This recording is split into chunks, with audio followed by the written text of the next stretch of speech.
So good morning, everybody, again.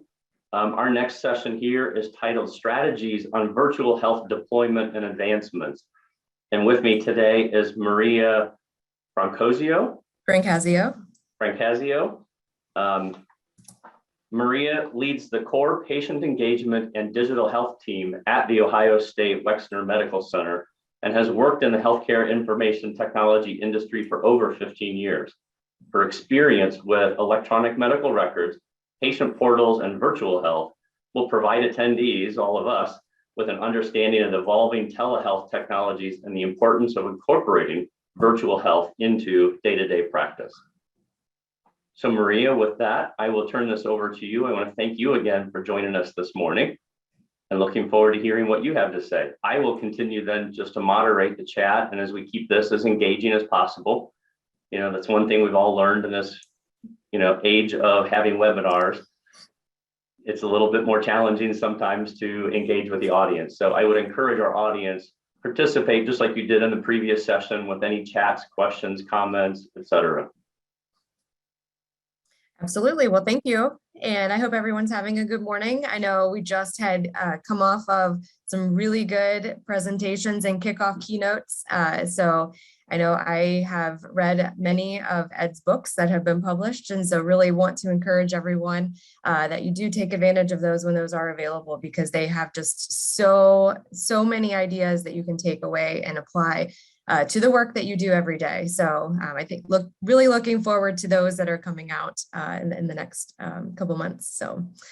But today we're going to be talking about virtual health and deployment and advancement. So just really wanted to kind of summarize in a package everything that we're doing at Ohio State, but then also what I know others are also doing and implementing within your organizations as well. So today, really focusing on defining the key components of a virtual health program, understanding and discussing the implementation options, and then outlining important technical and operational aspects to ensure success.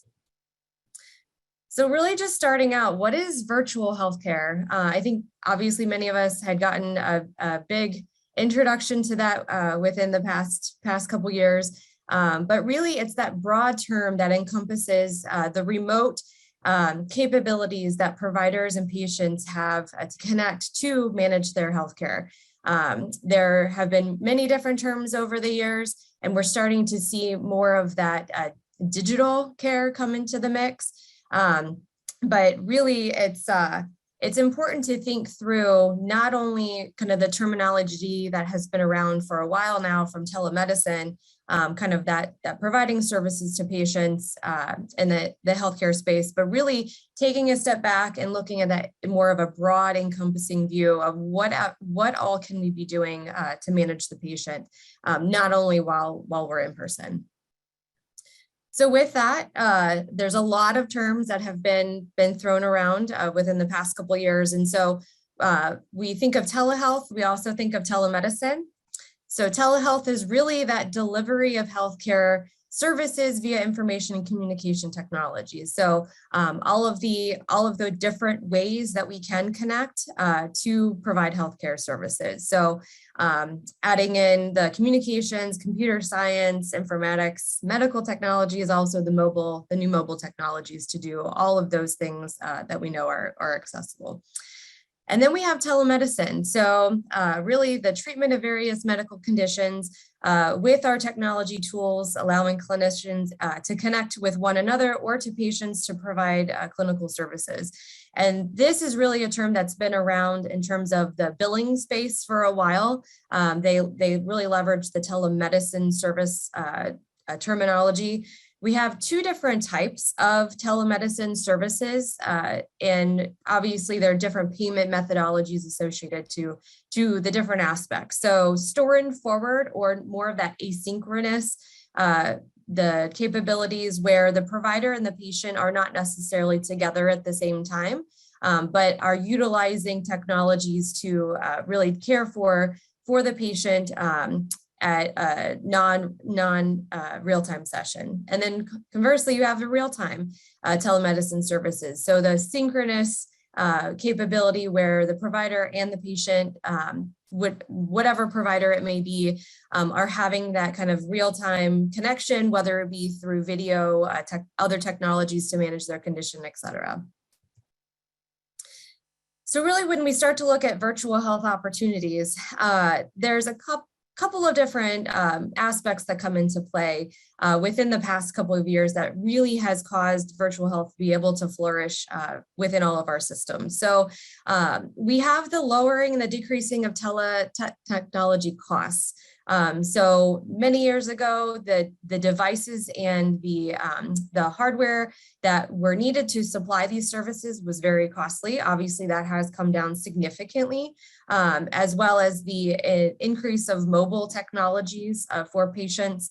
All of that, just the technology costs themselves are relatively affordable compared to what they used to be.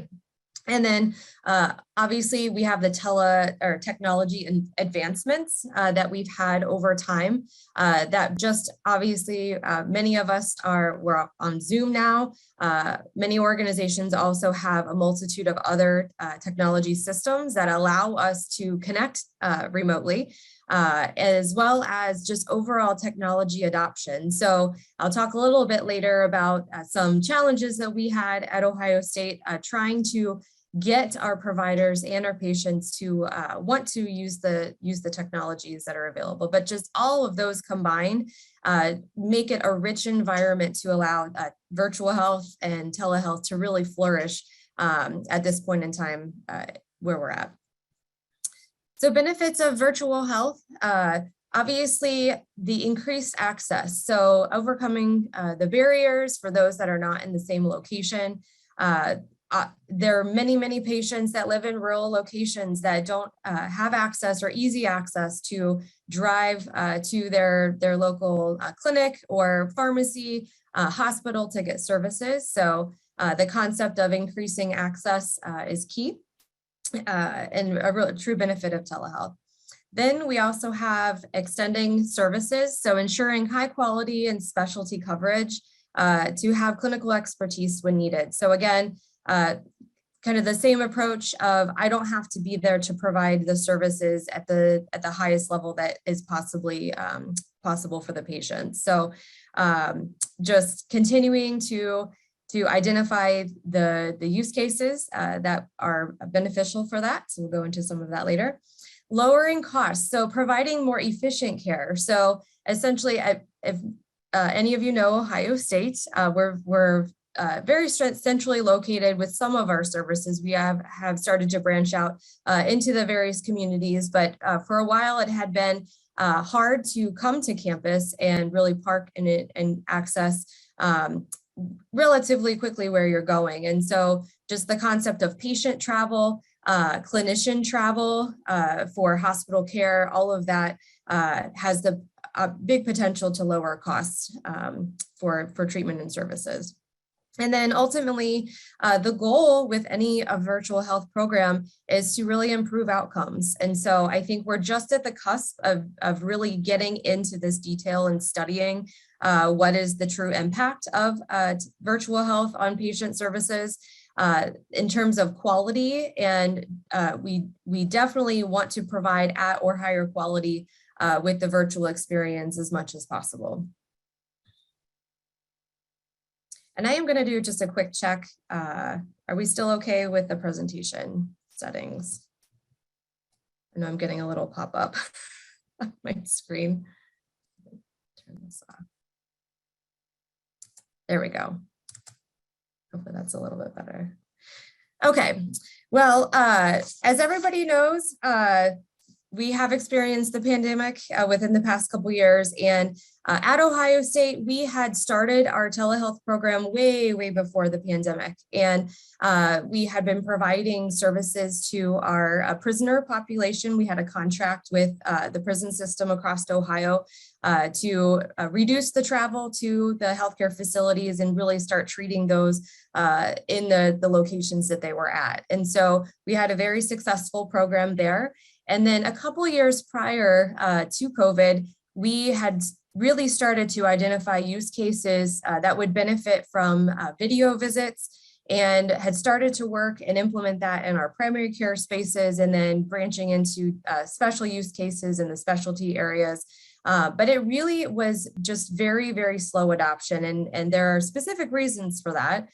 Some of the regulatory requirements in federal and local reimbursement and the requirements for that were not quite where we needed them to be, but absolutely in terms of providing care for the patients, achieving some of those benefits that we know exist for the virtual care, absolutely was driving us to move forward. So I think there were a couple of folks from Ohio State that have presented at previous more recent meetings and have gone through some of the key benefits and what we've been able to do, but just really wanted to highlight that we from a virtual visit perspective, we went from, just 100 visits a month to over 14,000 visits per week within 2 months. I think many organizations had similar impacts. Obviously, the rapid explosion in the adoption of the virtual services had to be adopted by really all industries, not just healthcare, but healthcare specifically during this time to ensure that our healthcare businesses and services could continue. So I think it just made the environment very, very ripe for that quick adoption and deployment for telemedicine.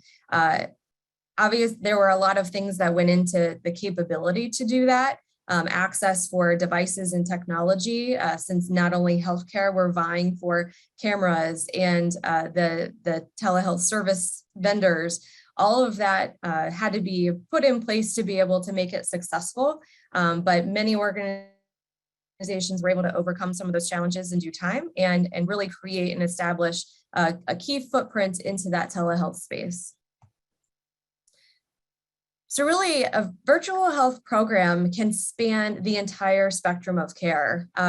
We can talk about primary care services, but then increasing acuity into the urgent care space, kind of those on-demand service capabilities, then into the acute space with inpatient management, and then preparing for home. When patients transfer to home care, whether that be home care or a skill level nursing facility step down areas for rehab, eventually with the goal of transitioning back to home. And some of those patients may still need that chronic care management ongoing. And so really there are virtual health technologies and telehealth capabilities that span the entire spectrum. So first of all, we're going to start with kind of more of that non-acute primary care space. So managing patients with many organizations now that we have been so lucky to have that promotion and funding to implement our electronic medical record systems. Many hospitals and clinic areas have been able to do that and now have patient portals that allow secure messaging with their patients for non-urgent things. And we hear occasional situations where providers will hand out their phone number or email address to a patient for a particular reason. Obviously, that's not anything that we want to have continue. So whenever we hear of those, we obviously try to ensure that all of our providers have the understanding and expectation from our leaders at the organization that you need to really interact with our patients through our patient portal. So we are an Epic institution and have MyChart, as well as a few other capabilities in that space. And so we really emphasized a lot of that communication between patients to happen through our patient portal system. And so that first capability, once you have an established relationship, is secure messaging. And so really, that's that store and forward asynchronous concept where patients can submit a clinical question or message to their care team, and it's triaged by providers, and they can attach images, hopefully working towards video soon, and then allow that clinician or care team to be able to reply back without having the patient come into the office. So very, very introductory type of telemedicine. Then we advanced to the e-visit capability. Again, this is managed through a patient portal or a patient engagement app. This is, again, more of the stored and forward asynchronous functionality. It does allow patients to initiate an encounter with their clinician online through the portal for really non-urgent conditions. And so potentially for a small fee, unless they are billing for those. We have back pain, cough, cold and flu, headache, UTIs, those types of things that really don't necessarily require an in-person visit, but still allowing the provider to assess what's going on and then make that determination if they do need the patient to be seen a different way. Then next, we're kind of moving up on the telehealth integration options. We have video visits or virtual visits. These are those real-time synchronous sessions with providers or their care team. Could be pharmacists, anyone that's managing the patient's conditions at that particular level. And they can be scheduled or scheduled on demand. Patients and clinicians interact through that live audio video session, just like you were if you were talking to a family member over FaceTime, any of the other technologies. And so more and more of our consumers or patients, as they do get engaged with our healthcare institutions, have more experience with that now that that's been a primary method of communication just in our normal everyday lives through the pandemic the past couple of years. So this again is a really good option also for group therapy sessions, any type of multi-party visits, not just the patient, but it could include the family members, parents of minors that need to join into the visits. But it does give that patient and provider the capability of not having to come into the office for management of certain conditions.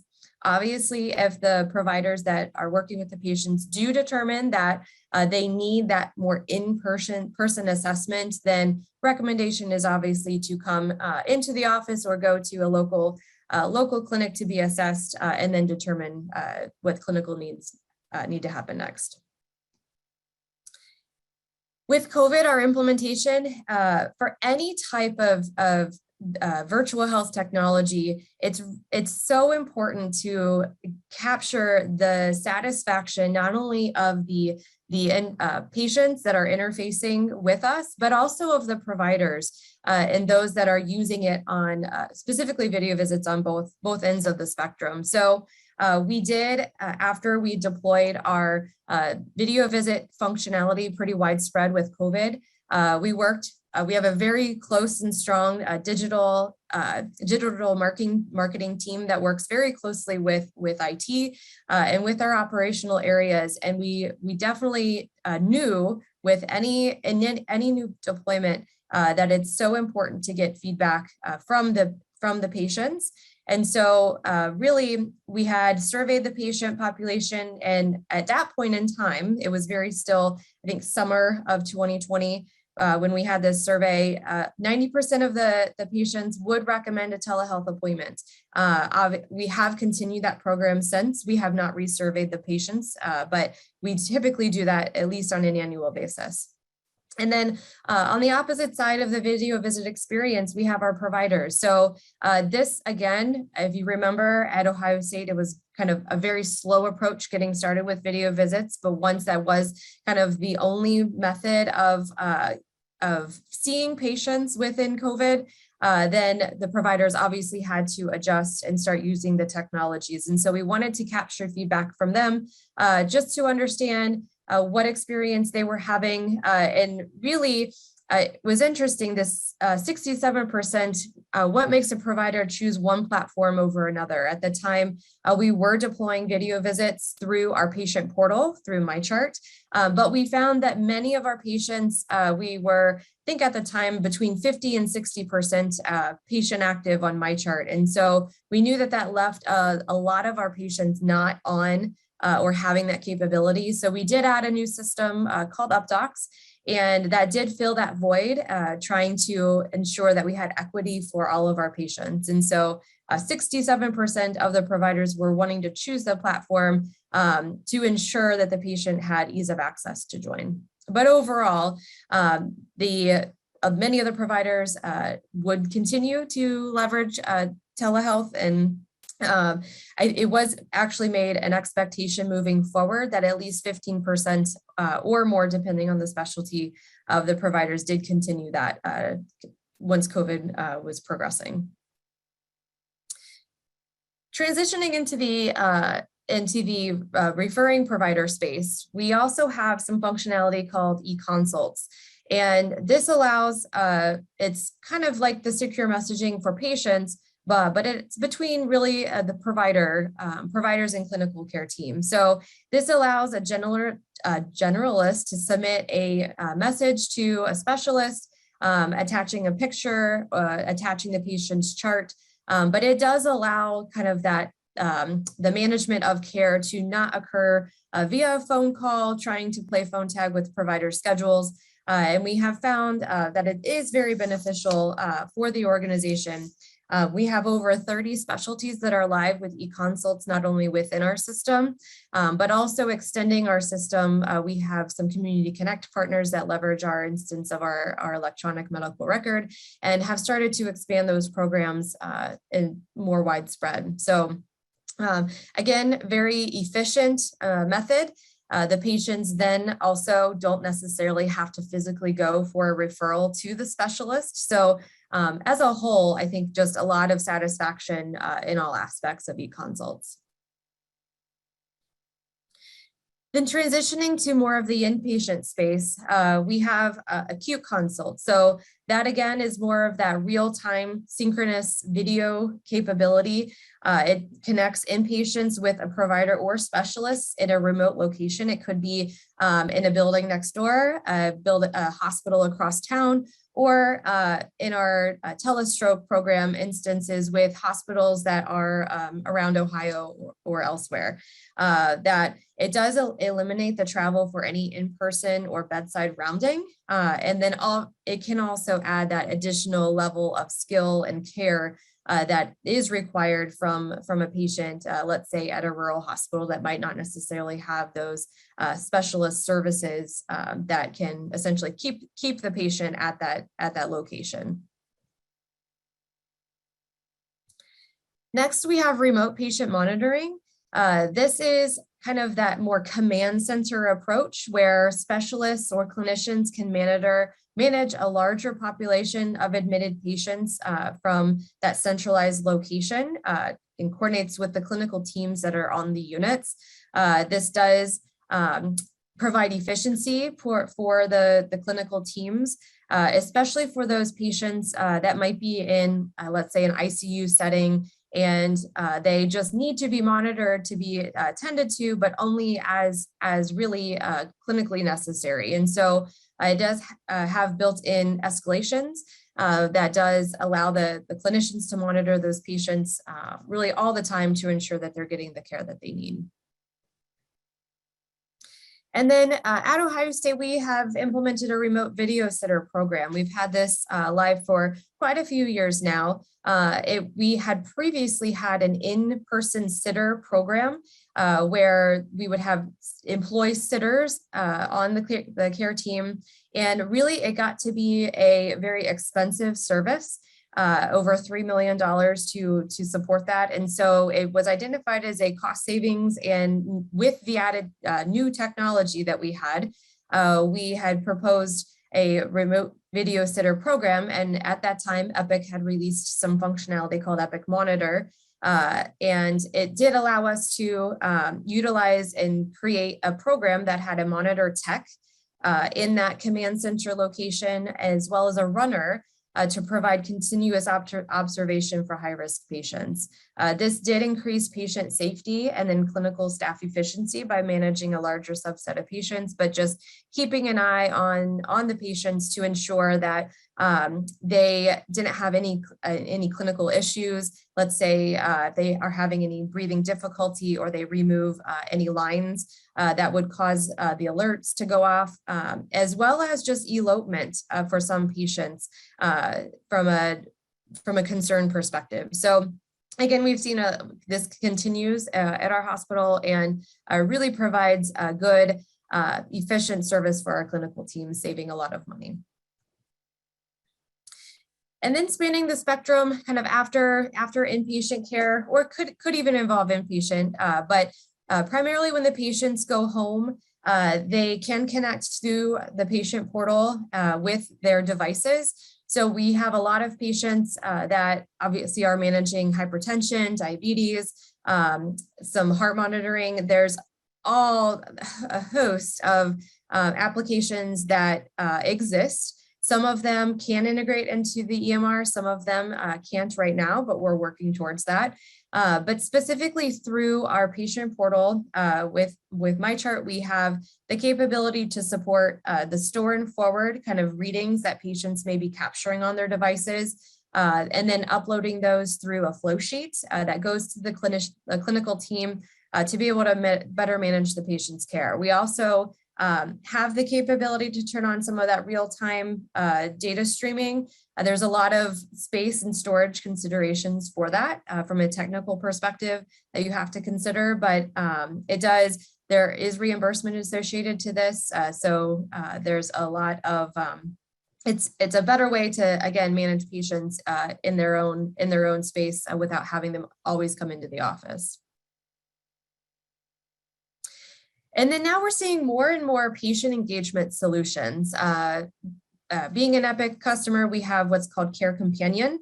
That is more of that virtual health package that it provides medication reminders, questionnaires, patient education, allows the patients that if they do have those home monitoring devices can connect those and upload their data.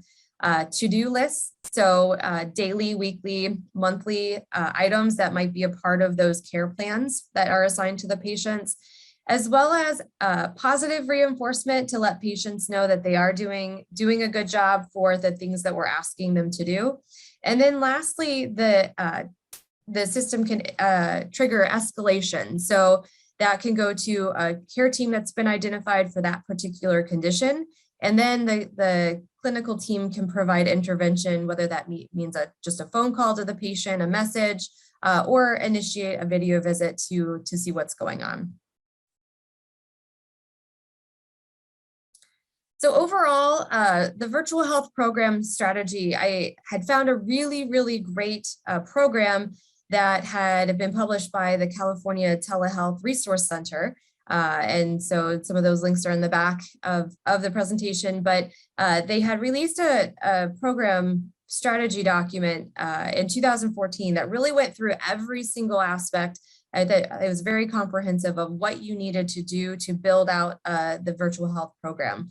So it goes through kind of these 3 sections, but before you do that, you really should start to look at your organization and think through, who do I need from the various areas to ensure that we're doing the right thing, that it aligns with our organizational priorities. And so really, I felt like this visual identifies a lot of key team members that are vital to make the program a success. So executive sponsors, making sure, again, that we're aligned with the strategic goals of the organization, operational leaders from the areas that are looking to develop and implement a new virtual health program, clinical SMEs that I understand and identify the existing clinical workflow, knowing that we're kind of lifting that and putting it in with the virtual health tools around it.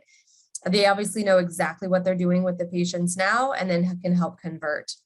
Credentialing and compliance. This one is a key to make sure that the program is implemented the way it needs to be. Ensuring that you have the provider credentials for the locations and states that they are providing services to. And then compliance, obviously, just in terms of the billing aspects and the overall program items that we need to meet from a regulatory perspective.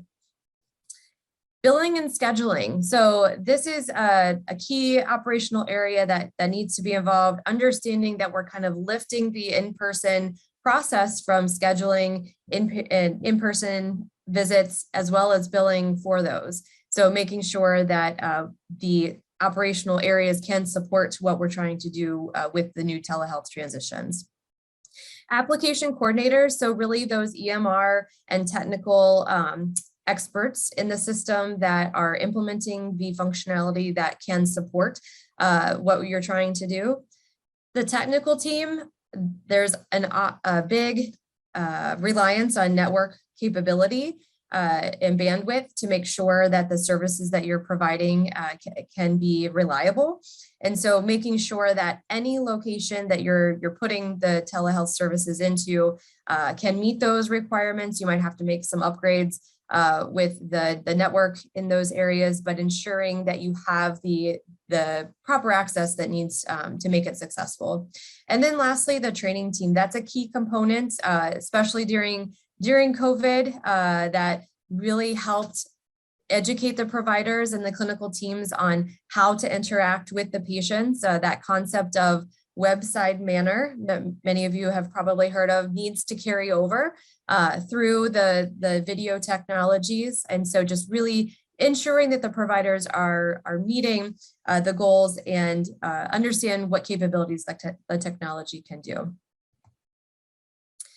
So then really the 3 pillars of the virtual health program strategy, this is again from the California Telehealth Resource Center, focusing on the program implementation. So access and defining what are your key goals of the organization? How can the virtual health technologies align? Really assessing the environment from a technology perspective. Can it handle what you're trying to do? Then defining the program model. So not every space would benefit from every type of technology. And so really identifying those use cases on what you're trying to do and will the technology try to or be able to meet those goals. And then once you identify, what space you want to put, what technology, you really need to develop that business case, determine what the priorities are going to be, really understand what do you hope to achieve with the services that you're wanting to implement, and really do that business analysis or create the business case to ensure that you are meeting the goals of the operation and executive sponsors with what you're trying to do. And then next is the develop and plan. So really creating that project plan around the analysis you've done in that first phase. So determining, where you're going to be implementing, who do you need to train, what conditions are you going to be trying to manage with the telehealth functionality, and then 2, developing the performance monitoring plan. This is something I think we have a big opportunity for, is really putting a lot of focus on ensuring that what you're trying to do, you're following up and you have the data to really back up, is it being successful or do you need to make additional adjustments? And so with that, once you have that plan, then it's really turning it into action. So starting to implement that telehealth program that you're wanting to put in.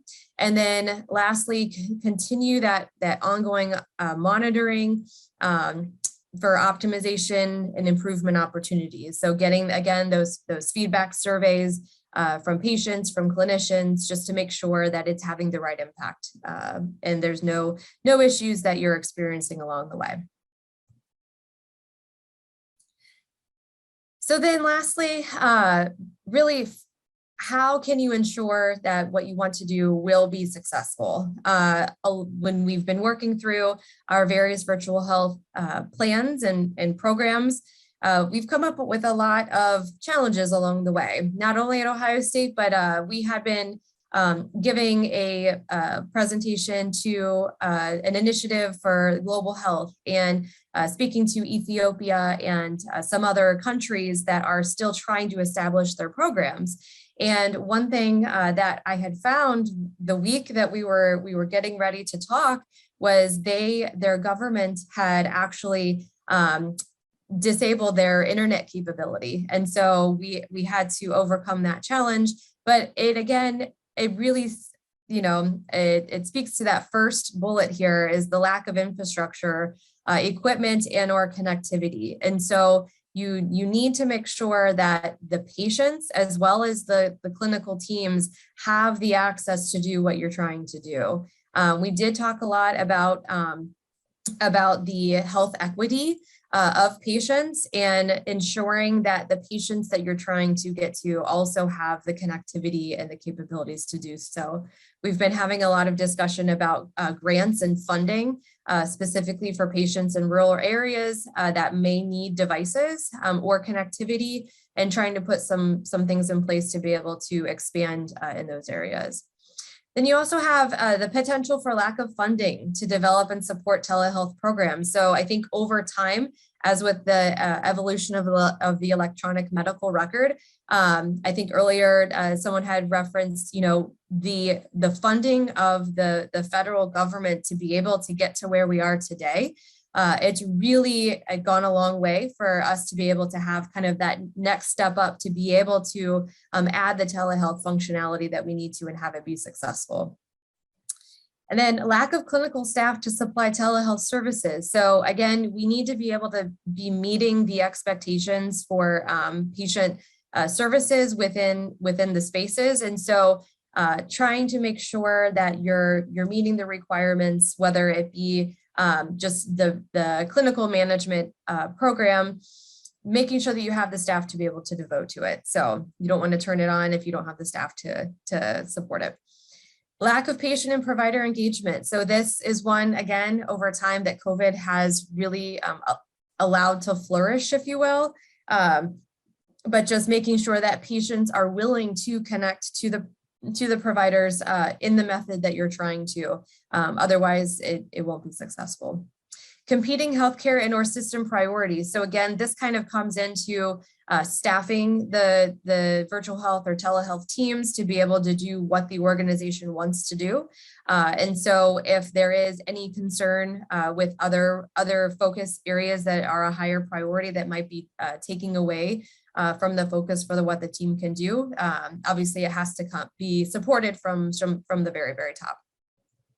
Legal considerations and technology challenges. So this is one, during COVID, there have been a lot of the exemptions and the emergency authorizations that have been put in place to allow organizations to connect with patients, potentially in ways that they may not have normally done so, with staying aligned with the HIPAA security regulations. I know in terms of the platforms that we're able to connect to patients with did get an expanded approach, but we have been very, very thoughtful to still keep those principles in mind for keeping our system secure, keeping our patient data secure with all of that. So, and then technology challenges. So we know that technology doesn't work 100% of the time, that you may have to overcome some challenges, and connectivity. So in terms of connecting for video visits or having some of that redundancy for telestroke patient services, ensuring that those are in place and can support what you're trying to do. And then lastly, lack of legislation or regulations covering telehealth programs. I think in Ohio, we have been very lucky over the past couple of years that we have been able to move forward a little bit further. I know there still is a lot of advocacy at the state and federal levels that we hope to continue what we've been able to do. So continuing to monitor those and ensuring that you're in compliance with what you can do. So then lastly, we know there are many, many benefits of shifting to virtual health services. And so with COVID, it did create that burning platform. And so it'll be interesting to see if a lot of those emergency authorizations stay or are morphed into the regulations that can support what we really think is possible, not only in Ohio, but across the nation as well as the world. So virtual care can be the promising solution to address many of our problems and kind of niche use cases, but it should really constantly be reevaluated because healthcare and consumer technologies are rapidly evolving at such a very fast pace. So constantly taking a step back and reviewing, what is available, what can you do, and do you need to make any adjustments? So thank you very much. And I don't know, looks like we have some questions. Yeah, Maria, there are several questions here in the Q&A, so I will help facilitate those. Okay. All right. Are you currently billing for the MyChart messaging? And if so, was there any concern about patients receiving bills for those that haven't in the past? Yes, so that had been a very big topic of conversation. I think previously we had been only billing through our health plan, but then with COVID had turned on some of that and had ensured that patients understood if they were going to be billed or not. And so that is still a topic that we're discussing, but as of now, yes, that is an option. Okay, nice. How do you prevent providers from being scheduled to see patients in states where they may not be licensed? That's a very good question. And I know something that our team is very, very focused on. We have quite a few folks from our physician compliance area that are continuing to monitor the various state requirements, knowing that at least in Ohio, we had the original date of, I think, September 17th of some expiration for the emergency use requirements, and that has been extended. However, it was not extended in all of the surrounding states that we deal with. And so having that communicated to our providers and making them aware of what they're able to do and not do has been a very important priority for our team. Yeah, I bet. Got to stay compliant, right? Absolutely. Yep. Well, along that similar thread, are you providing any international telehealth? And if so, are there licensing concerns across countries as well? That is one. I'm not as close to that particular program or for our destination medicine, but I do believe that they are putting things in place to be able to at least start supporting that if they're not already doing that today. Okay, nice. And then there is another question here. I'm not sure if it's related to this particular. It says, does the expansion of ICD-10 play a role in the integration of health technology and the analytics? And I think that may be more related to potentially some of the billing and then some of the data you're trying to collect around what you're doing with the virtual health. Yeah, I think so. Being around during the transition of ICD-9 to ICD-10, we have very much focused on, that transition and what impact it has from a coding billing perspective. I think that does then allow us get into the more granular reporting that we want to do. And again, kind of as I said earlier, I think we have a lot of opportunities to really focus and ensure that we're providing just as good of clinical quality services through our virtual health programs. And so that is something that we're talking about, how can we start really monitoring, what type of conditions are being treated, what prescriptions and types of medications and tests are being ordered, and are they having the impact that we want to have for readmissions, follow-up visits to the primary care areas, et cetera. So yeah, I think it definitely adds to that. Yeah, absolutely. So Maria, I have my own question. So you talked a little bit about what you're doing for some of the at-home monitoring and the remote monitoring. Have you had patients start to request, or are you starting to explore any opportunities for some of those at-home devices, such as the digital scales and the Fitbits and all those devices that seem to now be trying to take on, right? And how do you engage your clinician in some of that conversation? Sure, that was something that had come up quite a bit in the initial couple of months of COVID, and we didn't necessarily have a strong home monitoring program put in place. I know that there was some focus surrounding inpatient discharges with COVID management that we had allowed and provided patients with some functionality to help manage themselves at home.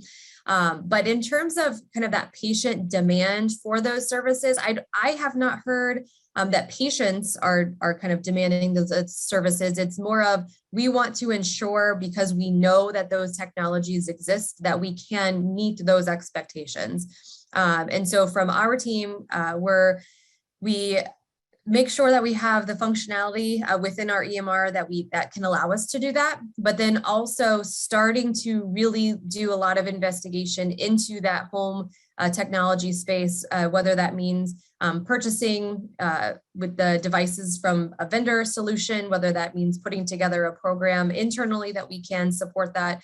So that's some work that we're doing right now.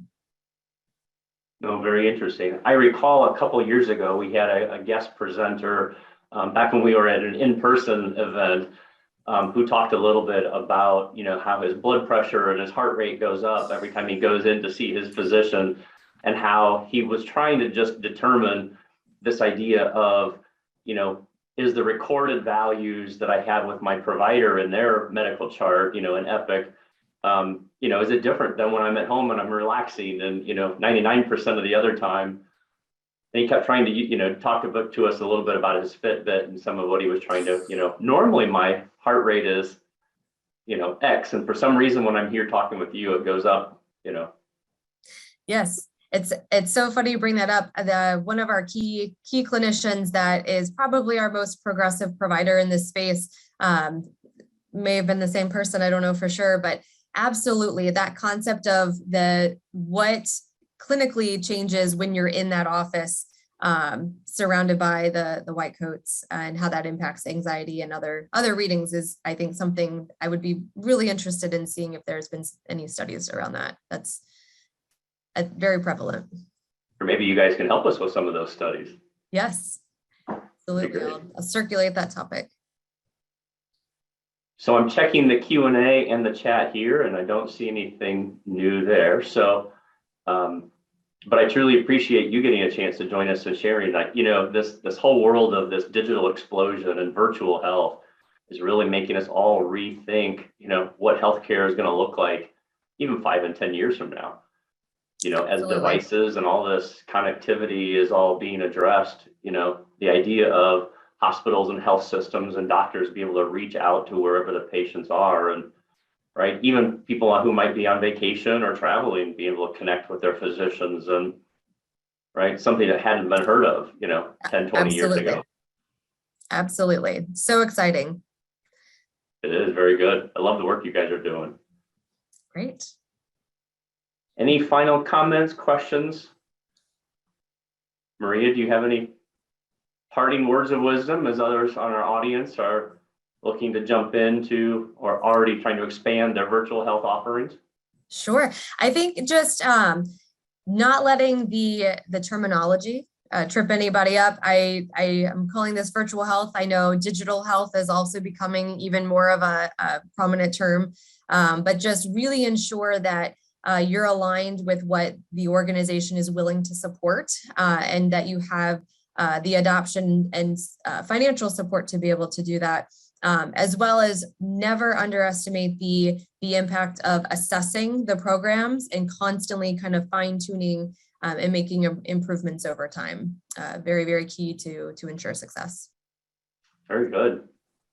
I appreciate that. And I think just my final question to you might be, have you guys started exploring, as I mentioned to our previous speakers, having just recently been in rural Ohio, where they're even, Wi-Fi and internet access is a little spotty. I think telehealth takes on a whole different meaning and a whole different, maybe a greater need even, but then how do you overcome some of those challenges? And so how do you promote kind of virtual health in that kind of an environment?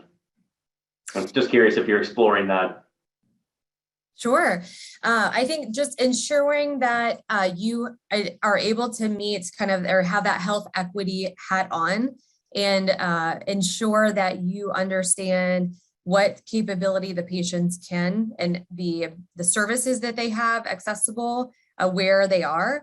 And not assuming that everybody can connect, right? So if you are deploying a home monitoring program and the patients don't have those services, ensuring that whatever devices that you're deploying can automatically support those. So just ensuring that that is something that you're thinking and you validate with the program implementation. Nice, nice. Yes. All right.